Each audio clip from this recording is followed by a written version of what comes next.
अब हम बात करेंगे रिएजेंट्स एंड सप्लाइज जिनकी हमें ज़रूरत पेश आएगी फॉर ट्रांसजेनिक माउस प्रेपरेशन। सबसे पहले स्पेशल इक्विपमेंट इस पूरे प्रोसीजर में हमें काफ़ी ज़्यादा चाहिए। एक तो हमें इन्वर्टेड माइक्रोस्कोप की ज़रूरत पेश आएगी which is different from the usual microscope. Usual microscope में जो लेंस है that is from on the top of the specimen और सैंपल अंडर स्टडी। जो इन्वर्टेड माइक्रोस्कोप है the lens is at the bottom or the objective is at the bottom.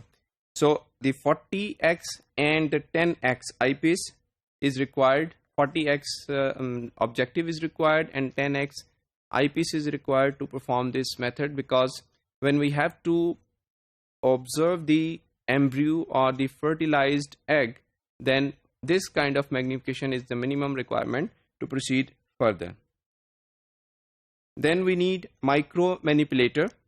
There are two single instrument holders are also required, because when we are going to proceed further with this micro injection to the fertilized eggs, so we need these two joysticks which will control the movement of on one side injection, and on the other side we can operate that particular pipette which is going to immobilize the embryos during all this process. Dissecting microscopes are required, with regular dissecting microscope or one with eliminating from the base, because when we have to isolate eggs from the animal, we may need these dissecting microscopes. Then compressed air source, microforge, surgical instruments, controlled environmental chambers. These are the preliminary requirements before we can proceed further to start this method. As you know that the cells cannot be left unattended or dried, because once the water content is lost, then the cell cannot no more survive.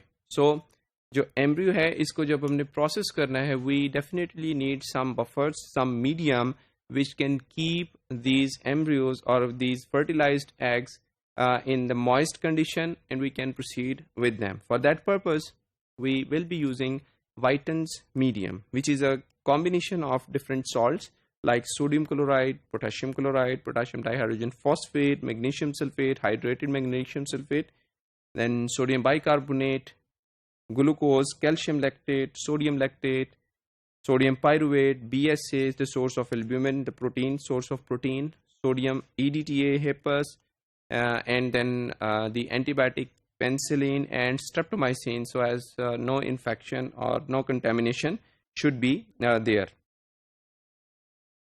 Once this medium is prepared, we have to aerate it in the presence of 5% oxygen, 5% carbon dioxide and 90% nitrogen, so as we can use it for further processing to keep the fertilized egg alive.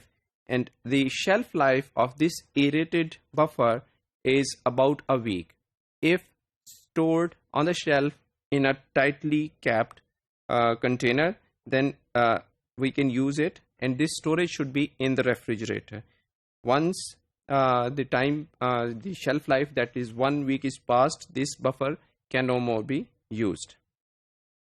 Besides it, we need balanced salt solution, sterile Hanks solution is one of the example, and then we need DNA injection buffer that contains 1 millimolar trace chloride, 0.1 millimolar EDTA, and the pH 7.2.